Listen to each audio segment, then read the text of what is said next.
Bonjour, je suis Gisèle Duboc, psychothérapeute et sexologue clinicienne à Paris. Le sujet aujourd'hui, c'est comment analyser l'absence de désir pour un homme vis-à-vis d'une fille canon. Eh bien, figurez-vous que c'est pas parce que quelqu'un est beau que forcément on a du désir pour lui. Le mystère du désir est assez étonnant et même déroutant. Et puis, il y a aussi autre chose. Quand quelque chose est très beau, très souvent, on s'imagine que c'est pas pour soi. Et donc, on se censure avant même qu'on ait du désir.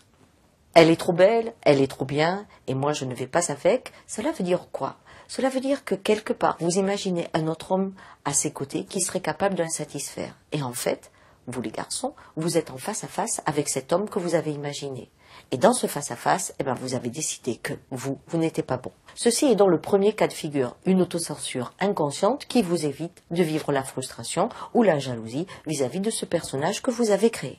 Mais il peut y avoir plus suspect, c'est-à-dire que la fille a envie de vous, c'est un super canon, et vous n'en avez pas envie. Alors, qu'est-ce qui se passe?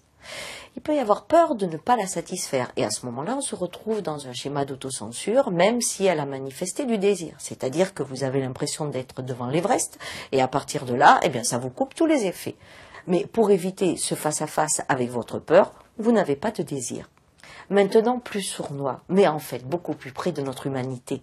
C'est que les canons, comme on l'en dit, sont des images qui sont véhiculées par l'inconscient collectif. Et cela n'a rien à voir avec votre propre vision du monde, avec votre propre désir, votre construction érotique. Et vous pouvez être surpris d'aimer ce qui, dans un magazine, apparaîtrait comme une femme laide, d'être excité par des formes qui vous plaisent, alors que normalement, il vous faut des formes très allongées.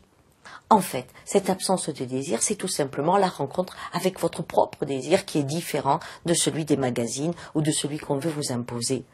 Une femme canon, vous savez ce que c'est? C'est celle qui vous plaît et celle qui vous fait bander.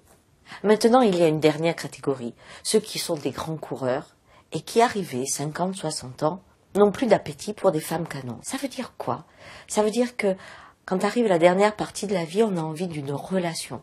On n'a pas envie de déguster un chouette paquet, mais on a envie d'une relation complète. Ceux-là se sentent complètement perdus dans cette nouvelle approche de la vie. Je leur dis, on passe à autre chose. Voilà, vous connaissez maintenant ce que c'est qu'une femme canon, et puis n'ayez aucun complexe, la femme que vous aimez, elle est sûrement faite pour vous.